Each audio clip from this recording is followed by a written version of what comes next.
புதினா சாதம் எப்படி செய்யறதுன்னு பார்க்கலாம்.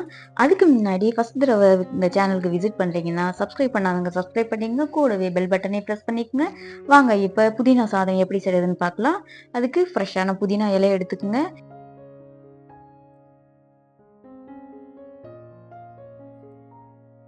நல்ல ஃப்ரெஷ்ஷான இலையா எடுத்துக்கங்க. பிஞ்சு காம்பா இருந்தா அதையும் சேர்த்துக்கலாம்.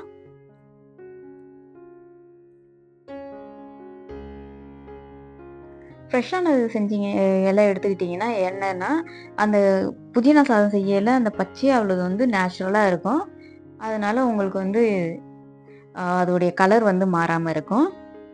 எப்போவுமே புதினா வந்து சாதம் செய்ய போறீங்கன்னா, அடுப்பில் எல்லாத்தையும் டெம்பரிங் எல்லாம் பண்ணிட்டு, அது எல்லாமே ரெடி பண்ணி வச்சுட்டு, சாதத்தை கலக்கிறதுக்கு முன்னாடி இந்த புதினாவை வந்து நீங்கள் அரைச்சி எடுக்கணும். அப்போ தான் வந்து கலர் மாறாமல் இருக்கும்.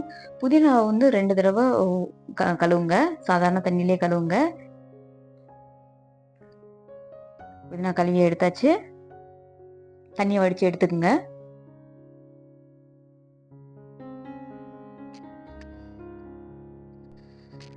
மிக்சர் ஜார் எடுத்துக்குங்க. புதினாவை சேர்த்துக்குங்க. லேசாக தண்ணி, ரொம்ப தண்ணி சேர்த்துறாதீங்க. தண்ணி இல்லாமல் கூட அரைங்க. லேசாக தண்ணியை ஊற்றி அரைச்சி அட்ஜஸ்ட் பண்ணிக்க. நல்லா நைஸாக அரைக்கிறதுக்காக கேஸ் ஆன் பண்ணிக்கோங்க. கடாய் வைங்க. சூடு பண்ணுங்க. கடலெண்ணெய் இல்லை நல்லெண்ணெய் ஏதாவது சேர்த்துக்குங்க. சூடானதும் கடுகு சேர்த்துக்குங்க.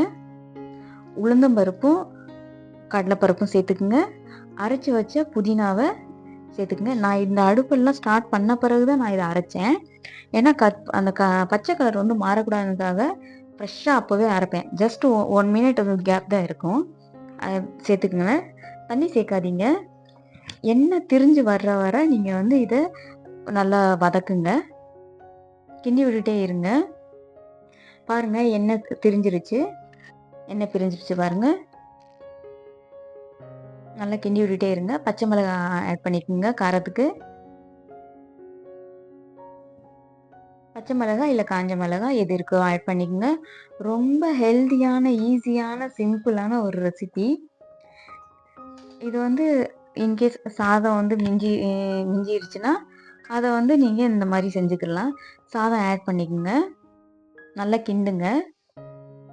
ஃப்ளேவர் நல்லா இருக்கும். கலர் வந்து மாறாமல் இருக்கணும்னா உடனே ஃப்ரெஷ்ஷாகவே எல்லாமே செய்யுங்க. அப்போ தான் வந்து அந்த பச்சை கலர் வந்து மாறாமல் இருக்கும். நல்லா கிண்டி விடுங்க. கொஞ்சம் வேர்க்கடலை சேர்த்துக்குங்க, இல்லை முந்திரி பருப்பு சேர்த்துக்குங்க இருந்துச்சுன்னா. ரெடி ஆயிடுச்சு பாருங்கள். இதை அப்படியே சூடாக சர்வ் பண்ணுங்கள். சூப்பராக இருக்கும். ரொம்ப ஹெல்தியான ஒரு ஈஸியான ஒரு 1 பாட் ரெசிபி கூட சொல்லலாம். லைட்டாக உப்பு சேர்த்துக்குங்க. தேவையான அளவுக்கு அட்ஜஸ்ட் பண்ணிக்கோங்க. இதை சர்வ் பண்ணுங்கள். இந்த ரெசிபி செய்கிறதுக்கான இன்க்ரீடியன்ட்ஸ் வந்து வீடியோவுடைய கடைசியில் கொடுத்துருக்கேன். தமிழ்லையும் இங்கிலீஷ்லையும் கொடுத்துருக்கேன். செக் பண்ணிக்கோங்க. புதினா ரைஸ் ரெடி ஆயிடுச்சு.